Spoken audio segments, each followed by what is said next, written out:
allegiance to the flag of the United States of America and to the republic for which it stands, one nation, under God, indivisible, with liberty and justice for all.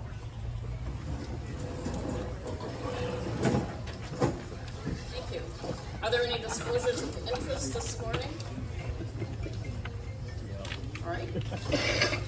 Seeing none, review and approve the previous board meeting minutes. We've all had a chance to look those over. Move approval. Second, Anderson.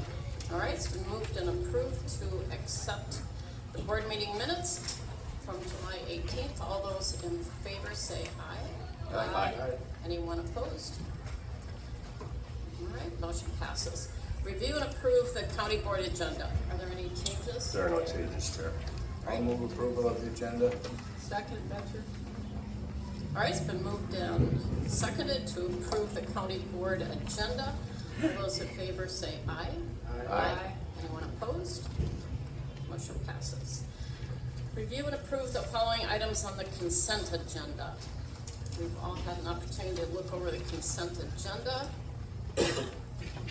Move approval of 7 items on the consent agenda. Second, Gressel. All right, it's been moved and approved to accept the consent agenda. All those in favor say aye. Aye. Anyone opposed? All right, motion passes. Regular agenda, Land Use Management Director's Report. Morning, Sam. Morning.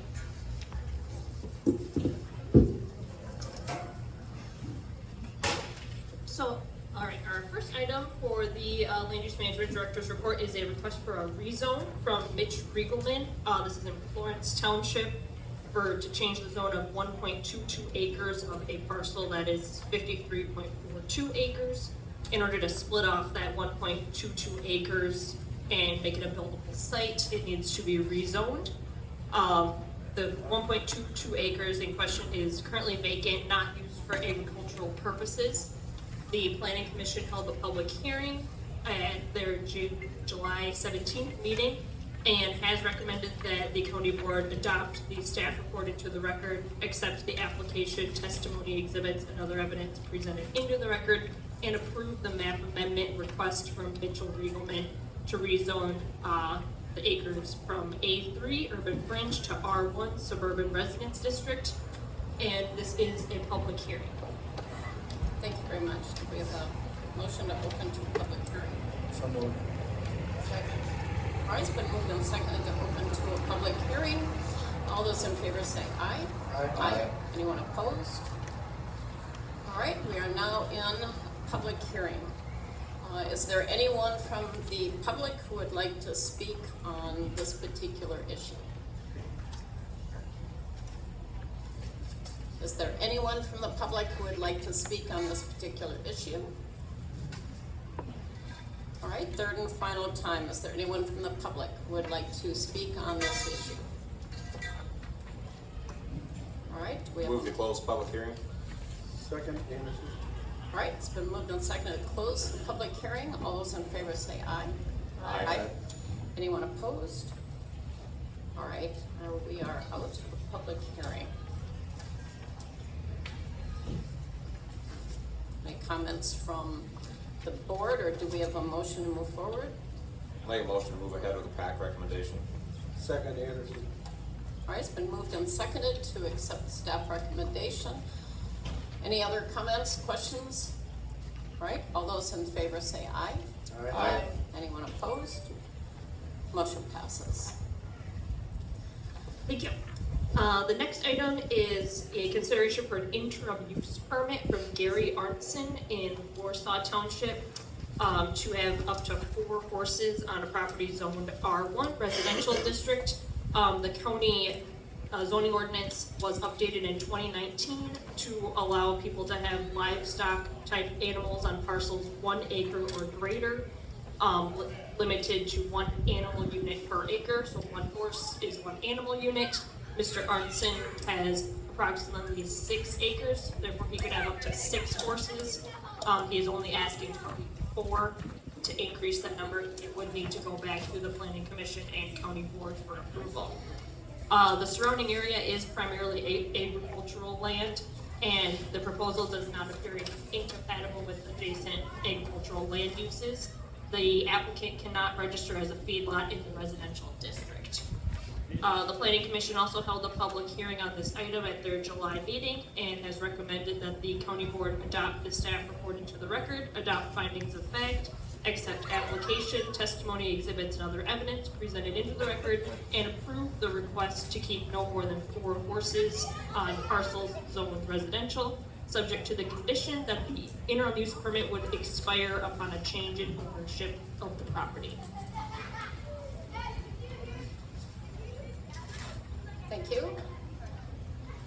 I have one question on this. When you look at the land on parcels, there's actually 2 parcels, one 5.22 acres and one 1.18 acres. And the 1.18 acres is actually the access to that property that we're giving, that if we choose to give this IUP to, would be. Can we request that they join those parcels together? They're not across section lines. There's not, it's just a matter of joining them together. Then we would assure that they have access to their property. They couldn't sell off the one piece that gives them access and just have the other. Right. So I did check with the land records department. They are combinable. So I would request if that is something that you'd like to include that in a proposed motion, that they combine those 2 pieces together. It just cleans up future issues that could happen if something changed and they sold part of it. So I would move approval with that change, that they join the parcels together. I'll second. All right, it's been moved and seconded to accept the staff report with one change. Is that correct, Sam? Yes. All right, any other comments or questions? All right, it's been moved and seconded. All those in favor say aye. Aye. Anyone opposed? All right, motion passes. Sam? All right, and the final item on the LUM Director's Report is a request from John Rupp with Villa Maria Ventures. This is in Frontenac, Florence Township. We did see this request back in January of 2023. The board approved an interim use permit with several conditions that had to be met by June 23rd, 2023. The interim use permit would expire 6 months from the date of approval if those conditions were not met. The applicant has met all of the conditions and is required to obtain a conditional use permit to prevent that interim use permit from expiring. Most of the project details had not changed since the January request, so I will just go over some of the changes and staff information. During the July Planning Commission meeting, the applicant indicated the event space on the lower level may be used as a public restaurant in the future. In order to avoid needing to return for a conditional use permit amendment, should that restaurant open, this request has been added to the request for county board consideration.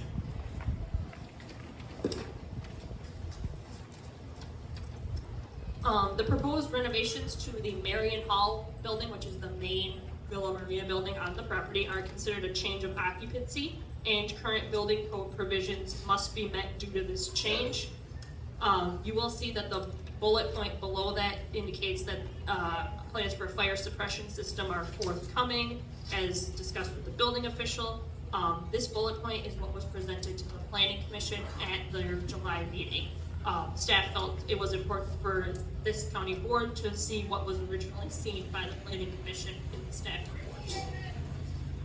After the Planning Commission meeting, staff reached out to the applicant to confirm whether he would want to add use of that lower level area as a public restaurant. On July 20th, 2023, Mr. Rupp responded via email indicating he would like to add that lower level dining area as a public restaurant to the request. Included in the email was a statement that he did not intend on installing a sprinkler system as required by the building official, and instead intends to appeal this determination after receiving building permit approval. This statement indicated to staff that the construction drawings received in May of 2023 were submitted under false pretenses with false statements. The building official cannot issue a building permit with knowledge that portions of the requirements will intentionally not be followed, nor would staff recommend a building permit be issued until any objections are appealed to the State Department of Labor and Industry. For this reason, staff has prepared the Planning Commission's original recommendation of approval with added conditions regarding this building permit issuance. So the findings of fact recommendation from the Planning Commission has been included. And then Planning Commission did recommend that the county board adopt staff report into the record, adopt findings of fact, accept application, testimony, exhibits, and other evidence presented into the record, and approve the request for a conditional use permit to establish an event center and resort facility, subject to conditions. Activities shall be conducted outdoors within buildings that have not been structurally altered or in the main level event space of Marion Hall, as shown in Exhibit A, according to submitted plans, specifications, and narrative. The applicant shall obtain building permit approvals for a proposed remodeling and additions from the Building Permits Department prior to beginning construction. The applicant shall maintain a current Goodhue County septic system operating permit, include abiding by all conditions in the operating permit, or obtain a state disposal system permit with the MPCA. Compliance with all state and federal registrations, permits, licensing, and regulations, and verification shall be submitted to the zoning administrator prior to hosting any events upon request from staff. And then on the following page, due to the applicant's comments received after the PAC meeting, we've added 2 conditions below to the board's motion to ensure compliance with the building code. A building permit will not be issued until staff receives an approval letter from the state fire marshal for the fire suppression system, and a certificate of occupancy for the Marion Home building will not be issued until a sprinkler system is installed and passes inspections, or the Department of Labor and Industry has issued a formal decision on an appeal to the sprinkler requirement. Thank you. Thank you. Questions from the board? Well, that's a comment. If we just approve the 9 without the 10 and 11, which are not issuing a building permit until we know the decision of the state fire marshal, that would put us in a position where construction would start and now we would be in a enforcement mode, rather than starting out knowing all the facts, all the requirements, and then issuing the permit based on that. So with that, I would move we approve the PAC's recommendation with the addition of items 10 and 11 and the findings of fact from the planning commission. Second the motion. All right, motion has been moved and seconded to accept the staff report and the conditions. Any other comments, questions from the board? I have one. If I recall correctly, that the last time the Villa Maria came forward, wasn't there an issue with the owner jumping the gun a bit on doing some work on the property without the building permit or without the proper permits? Yes. Yes, there was some issues where he was working beforehand, so when we got to the part of the spring. What one?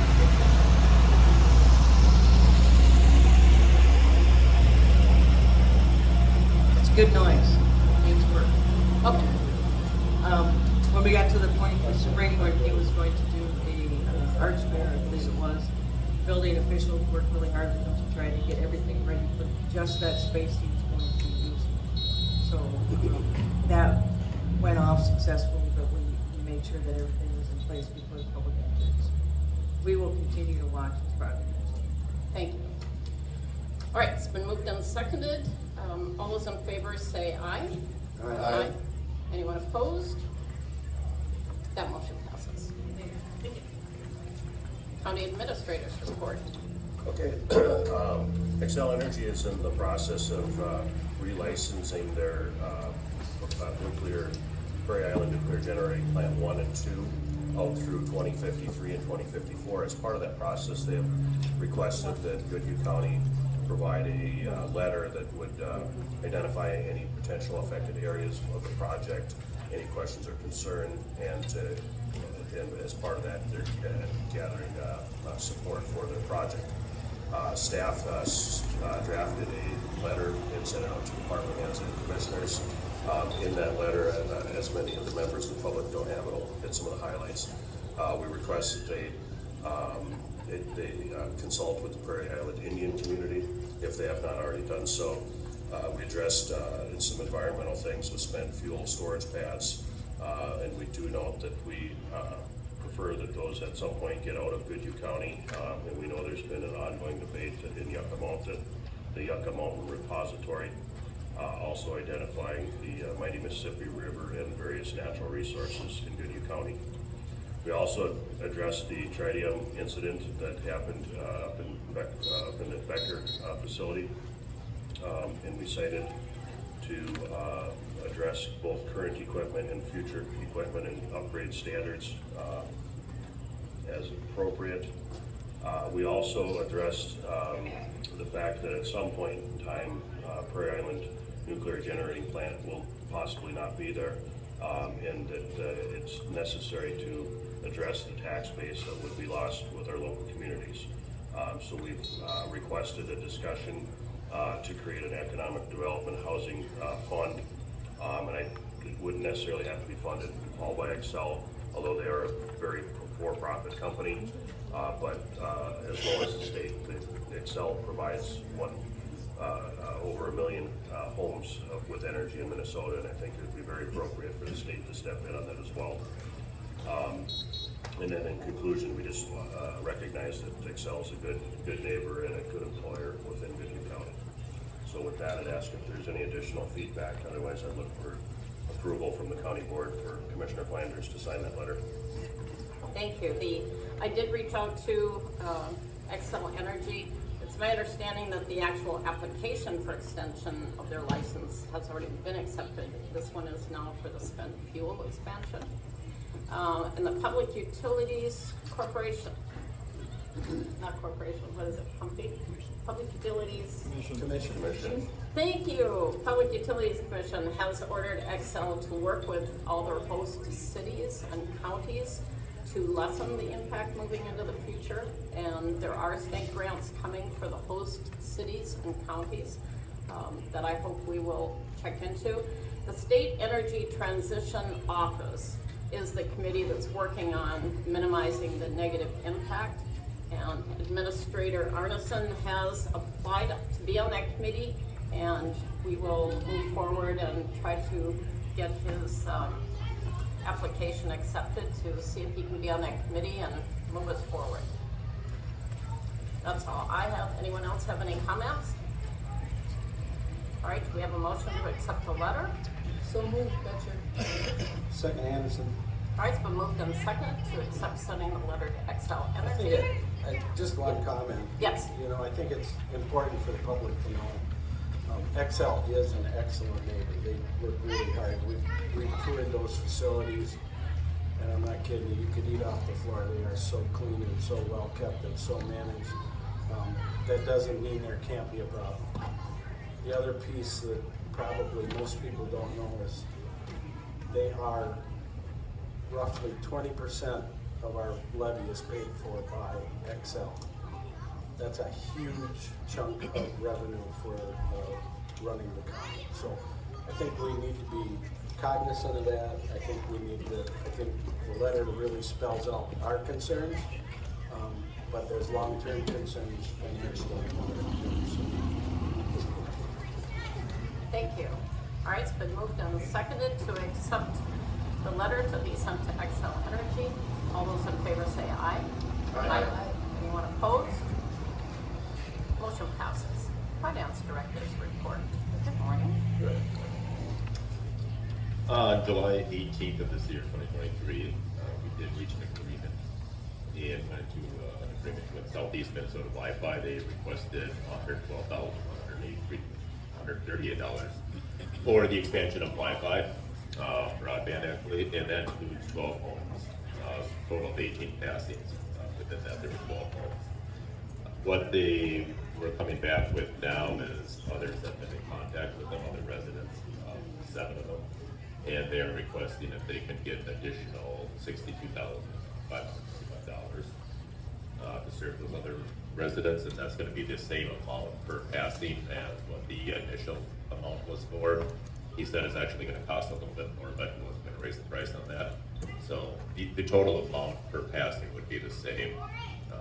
But what they're requesting right now is an additional $62,535, so they can reach out to those 7 property owners that have contact with them to see if they could get in on that. And with that, if this does get approved, we would simply amend the agreement that we currently have because they have not executed that. We have, so we'll just change the dollar amount in there and the date. And then the total amount of remaining funds in the ARPA broadband program is going to be $378,988. Thank you. So I would make the recommendation for that after talking to Nick. He said it is more challenging. Obviously, it's not a high condensed area. They are spread out. There's a little bit of rock in the area, but And it's also my understanding that even though it's called Southeast Minnesota Wi-Fi, this is all going to be still fiber that he's going to put in. correct, which is why it's more expensive Right. for passing, yes. But much more future-proof. Yes. All right. I'm sure I have a question. Yes. Are they applying for state funds too, or this is just from what we're gonna give from our? Yeah, this one is just for ours, and I don't think this project is big enough to go for any state funds right now. So I know he's busy with a lot of other projects in the area, but no, from what I understand from the numbers I've seen, I don't think it's states. Chair, Yes. When we talked with Nick, he's mentioned that most of his projects don't meet the statewide threshold for their grants. The smaller, less populated areas don't fit very well within the state broadband grants, unfortunately. That's exactly where we need them. Exactly, I know. And I have told them that. The last mile, most expensive. Right. So it's my understanding also that we've had applications in the past that have gone anywhere from a little over 6,000 per passing, 8,000 per passing, and we had one for like 30,000 per passing. Yes, So this is on the lower end, right. right? And then some of those have received state funding, so that helped bring their per passing costs down. So some of that, the way I look at it is how much is it gonna cost the county's portion per passing. I mean, so you can take a look at it as a total, or you can take a look at it as our dollar value going into the project. So some of those that we approved early on did state funding, some of them didn't get state funding. And I think the only other one that we did not approve of there was our tech that came through. I haven't heard anything more from them, but what you see from Southeast Wi-Fi is actually a brick and mortar type of business where there's a numbers you can call at the end of the day, so something go wrong.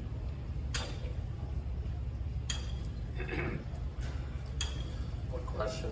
Yes. So we're paying for just 50% of the project, so do you remember exactly who's kicking in the other 50%?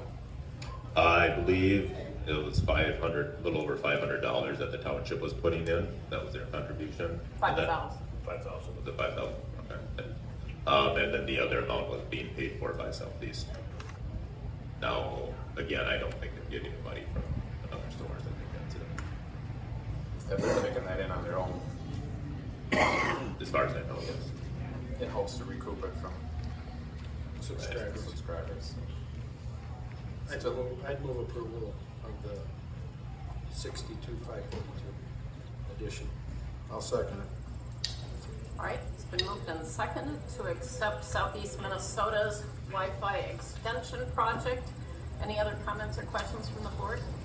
Just one comment, I mean, it is a lot of money, I've been really questionable on this in the future going forward, and just gonna have to look and see how we're gonna approach this in the future. We don't have ARPA dollars, and it's gonna come out of the levies, so just something to think about in the future. This is a lot of money. You know, if you look at this over averaged out for the homes, $12,000 to get internet service. I don't know, it's a lot of money. That's a lot of money. It's a lot of money, and I know the state is coming out with more too, but we'll have to see what their criteria is, if they're gonna loosen anything up to assist with this as well, so.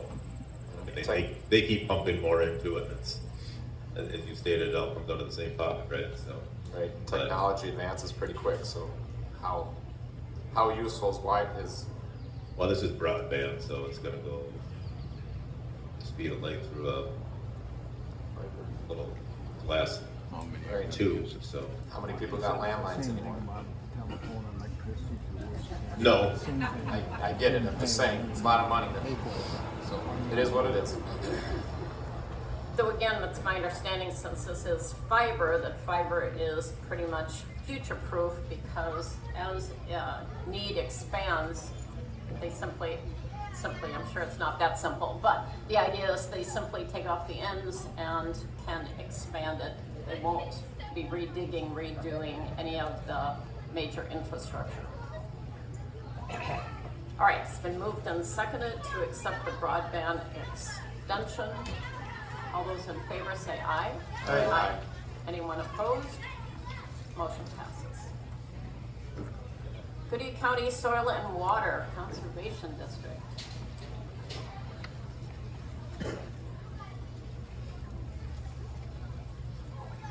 Good morning, Bo. Commissioners, Bo Kennedy with Goodhue Soil and Water. It's good. Thanks for the time. Is that good? You could pick the mic a little bit farther out. Just bent now. Thank you for the time this morning. Thank you for the venue each year that we're able to do this with, acknowledging the landowners in Goodhue County for the good conservation efforts they've done in the past, well, lifetime for some. We're going to be announcing an award winner for a conservation farmer for the field of agriculture and a conservation farmer in the field of woodland management this year, or today. This area of our county is one of our supervisors, Don Schleep's area. It encompasses Roscoe Township, Neola Township, Rhoda Township, Pat Island Township, southeast corner of our county. So with that, our other supervisor here, Chris Hink, will be announcing our award winner, and I think woodland manager first. Yep. The Goodhue County Soil and Water Conservation District presents a Woodland Manager Award each year to a landowner who has implemented sound forestry stewardship practices on their land. This year's award goes to Andy Letcher for work on his property in Roscoe Township near Pine Island. In 2012, Andy purchased 30 acres of woods with big ideas in mind. In 2014, he had nearly 100 trees logged from the acreage to help generate new timber growth and start controlling the box elders and buckthorn on the parcel. Since then, Letchers have acquired 70 adjacent acres of marginal cropland and woodland land. These additional acres have expanded Andy's forestry stewardship mindset to new areas and opportunities. Andy and his friends have cleared cut 4 acres of box elders and buckthorn as part of a restoration plan developed by the Minnesota DNR. Andy also enrolled 10 acres into the CRP program, which focuses on developing wildlife corridors by planting more wooded acre areas. In total, the Letchers have planted over 3,500 trees of native variety species over the past 10 years. Andy has learned from many friends and professionals in the forest industry, which helped with the forest stand improvement. He says, "The more I listen, the more I learn." In this dedication and focus of future timber production and stewardship makes Andy Letcher deserving of the 2023 Goodhue Soil and Water Conservation District Woodland Manager of the Year Award. Congrats to Andy.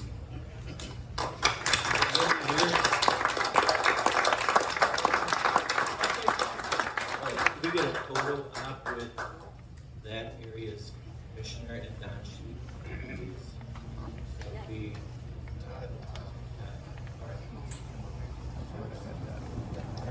You could have. Yeah, come on up. I knew that we get you to take it.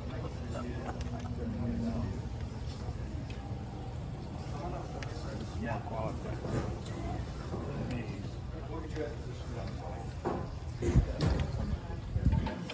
Want to do something with it like that?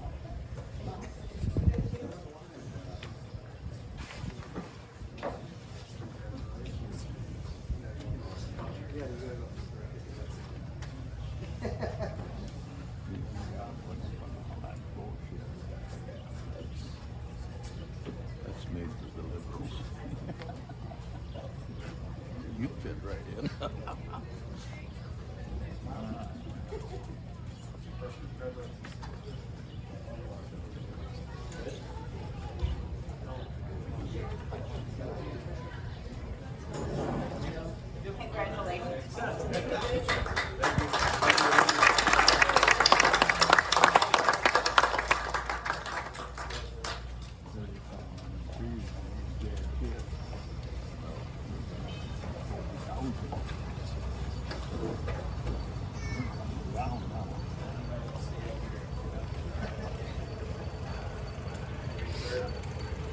And now we're gonna present the soil and water one for Conservation Farm of the Year. The Goodhue County Soil and Water Conservation District is very proud to announce Paul and Chris Kalis as the 2023's Conservation Farmer of the Year award. This award seems very overdue for Paul, who's been farming his whole life and worked full-time as a conservation technician at the Goodhue Soil and Water Conservation District for 26 years. Paul was the face of conservation in Goodhue County from 1981 until he retired in 2007. He helped landowners put in endless miles of waterways, terraces, and contour buffers during his time at the Soil and Water Conservation District. Paul not only used his knowledge and experience in conservation to help the landowners of the county, he also trained and mentored the next generation of conservation technicians at the Soil and Water Conservation District. The Goodhue Soil and Water Conservation District would not be where it is today without the tireless effort he put forth every day. By rights, we should probably call this the Paul Kalis Conservation Award. I didn't write this, so somebody must have tried to get some brownie points here. Paul took the valuable things he learned from working with countless landowners and implemented it in his own farming operation. Over the years, he has passed that priceless knowledge to his son Chris, who farms with him today. Both Chris and Paul have farms in Mineola Township outside of Zumbrota, and they've implemented everything from waterways to dams to most recently planting green into cover crops. Paul has devoted a large portion of his life to conserving our natural resources and has instilled his values in his son Chris, who will in turn pass them down to future generations to come. This ongoing devotion to bettering the land is what makes the Kansas so well deserved for this year's Conservation Farmer Award in Goodhue County. Congrats to the Kansas. Will you guys come forward?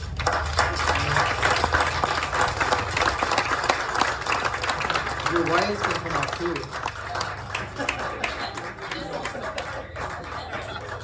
Yeah. Yeah, they don't want to.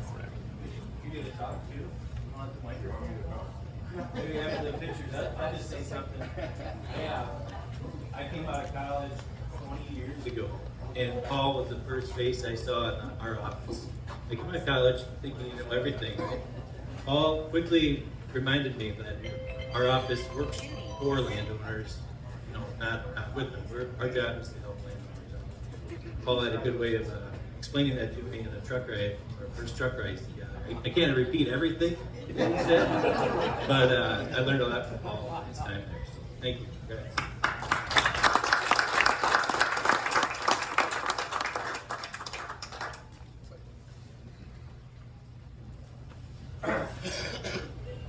That was a great speech. I'm very humbled for what you said. The lay of the land, I'm just joking. It's always been a mission. I can thank the farmers that I worked with, that I learned so much about. I came into soil and water with contour strips were the thing. And I had to quickly realize that conservation tillage, because we do not have the livestock in the dairy farm today, it had to learn and ride along with it. On our own farm, we didn't even have enough power to pull a chisel plow. We jumped right into no-till, which I learned from other people. I was very honored to work with all the people in this county, and I said that when I retired. So you're one of my stars. Thank you.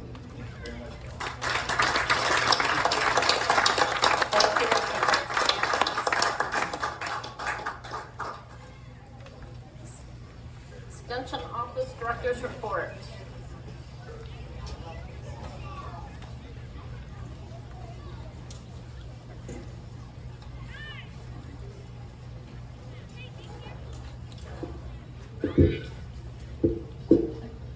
Good morning. I am not the extension director, but Justin is here and he's always such a good support to us. So there he is. Correct, exactly. Literally. Exactly. He's a good one. We like him. Keep him around, please. So we made it. Another fair. I'm very pleased to announce that we are up in every single species of livestock, with the exception of rabbit. And we managed to land the exact same number of pigs as last year. So 166 to be specific. Our building projects, we have over 100 more in building than we did last year, so that's pretty exciting. And we had another absolutely ridiculous increase in goats.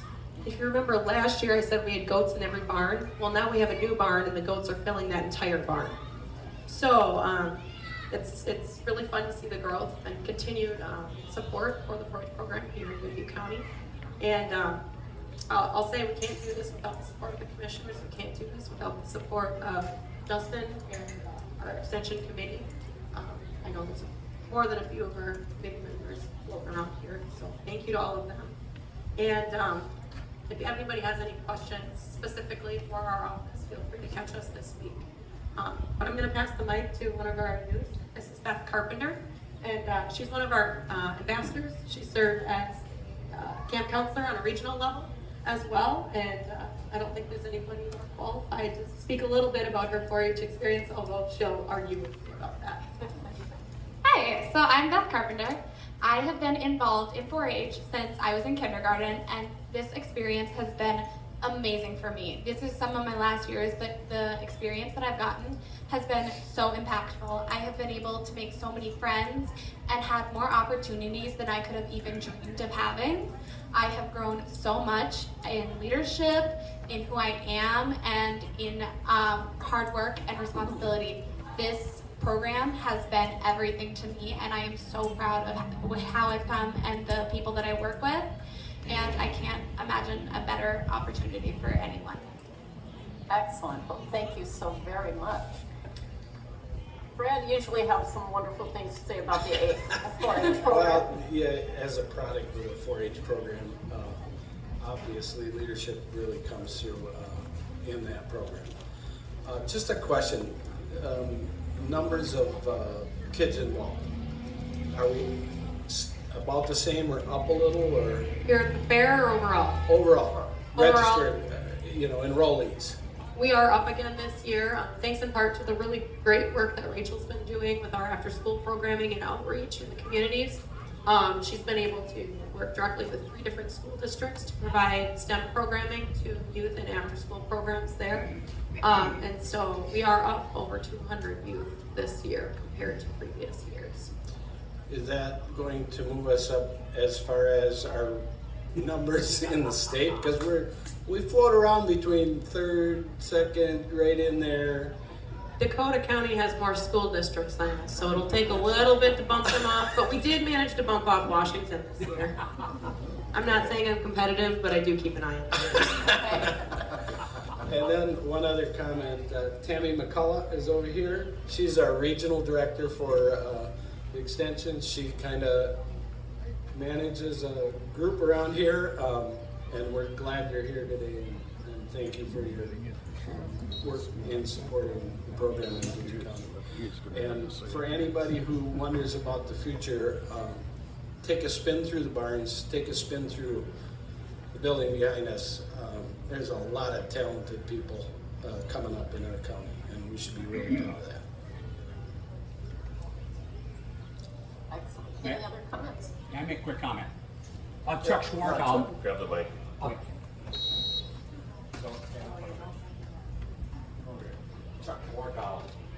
Chuck Schwartz, member of the County Extension Committee.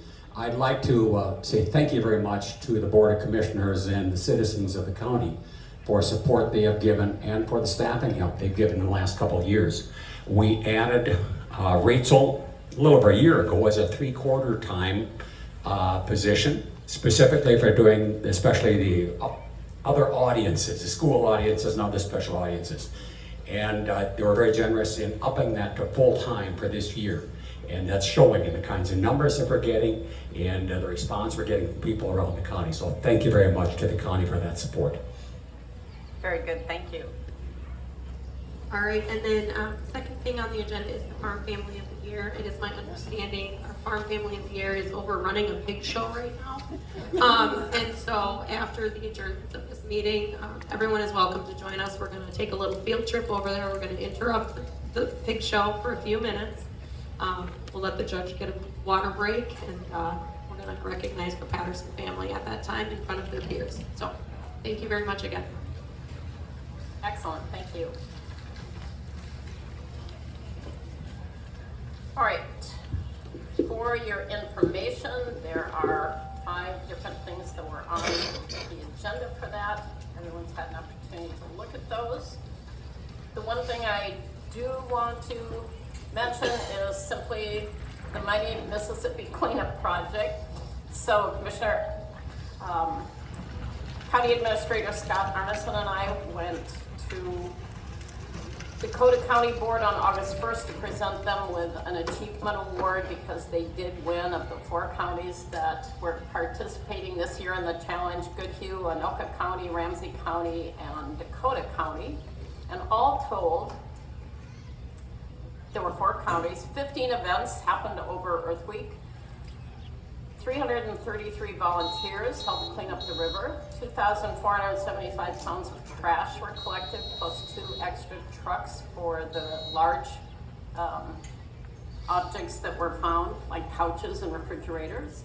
154 bags of trash were collected and 53 bags of recyclables. And while I recognize that picking up one spot along the river one time a year is not necessarily going to clean up the river, but it is the lifeblood of the heartland. And so if we can get 4 counties this year to join us, we're hoping that next year we can get every county along the Mississippi in the state of Minnesota to join us. And if we can do that, perhaps we can work our way down to Louisiana. And if we can get about 50 million people to join us doing cleanup one time a year, we really do have the possibility of passing on a cleaner river to the next generation. Chair? Yes. Can I add? The county did receive a letter from Governor Walz, and I would like to read that. Dear Commissioner Flanders, congratulations on doing an incredible job coordinating this year's Mighty Mississippi Cleanup Challenge. Thank you so much. Thank you to you, our good Mississippi River can continue to thrive throughout Minnesota. Initiatives like yours are a great reminder of how we as Minnesota must thoroughly safeguard our natural resources and build a sustainable future for generations to come. Your commitment to protecting our river is truly commendable. As you celebrate the completion of this amazing challenge, I wish you the best in your work and encourage you to continue challenging fellow Minnesota counties to participate in this important cause. Signed, Tim Walz, Governor, and I'd like to present that to you today. That is really sweet. Thank you.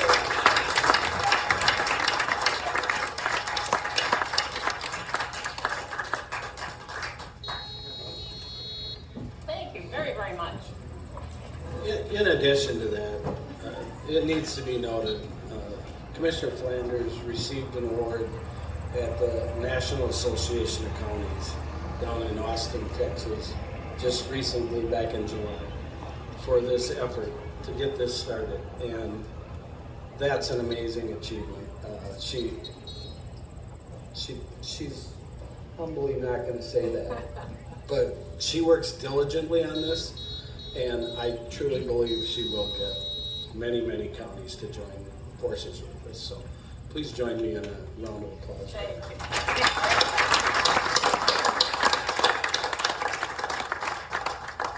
Well, like I said, once we get 50 million people to pick up stuff along the river, we've got a real opportunity.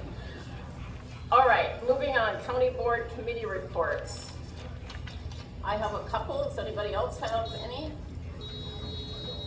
All right, quickly here. On the housing subcommittee, the Keller Bartman Senior Apartments in Red Wing are scheduled to open December 2nd. And there are projects in Cannon Falls that are moving forward with 100, I think, one-level villas that are going to be coming around. One of the things that we found out is 30% of greater Minnesota is 70 years or older.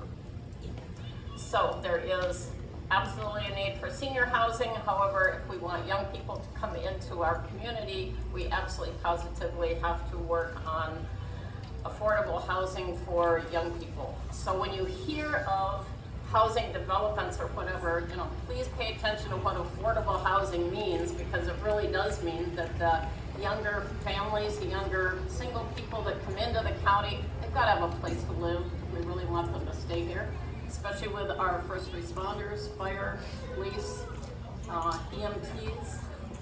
Housing Summit, we will be having a Housing Summit October 31st to and talking about the pre and post pandemic employee needs. Possibly we're gonna have a joint summit with housing and economic development. It will be. All right, excellent, thank you. Coming back from the NACO conference, which is the National Association of Counties, affordable housing was an issue across the board. That is everywhere. And NACO did come up with an actual housing affordability crisis template of different things counties could do to work in the direction of affordable housing. Another thing that came up was the use of artificial intelligence, that apparently within the last quarter, since it came out publicly in March, it has absolutely grown exponentially. And the talk is that it is literally going to completely uproot many of the industries that are out there now. It will also offer new opportunities, but it is definitely going to change the future in a both positive and negative way. It can be used either way. Another thing that was very important was navigating crisis communication. And at least the 3 takeaways that came from that was that, 1, in a crisis, do not ever say no comment at a press conference. Don't speak off the record and think it's going to stay off the record. And don't tell a joke or an icebreaker, because in the middle of a crisis, there is nothing funny going on. So those were the 3 major takeaways. Let's see, and the last one was Justice and Public Safety Policy Committee. So they're really supporting, on a nationwide level, they're supporting the improvement of criminal justice at the local level. They're looking for a continuum of services and interventions for juveniles and domestic violence victims, including and examining all criminal justice agencies for the response to these crimes. The idea is to look for patterns that we might be able to use to work on better outcomes, evidence-based practices, and restorative justice principles. The goal is to transfer state money down to the local communities for prevention, reduction, and control of juvenile crime. So that is the future that NACO is looking at from a policy standpoint. And that's all I have. Any new or old business from any of the other board members? All right, we have a motion to adjourn. So moved, Anderson. Second. All right, it's been moved and seconded to adjourn. All those in favor say aye. Aye. We are adjourned, and we are going over to break up the pig show judging.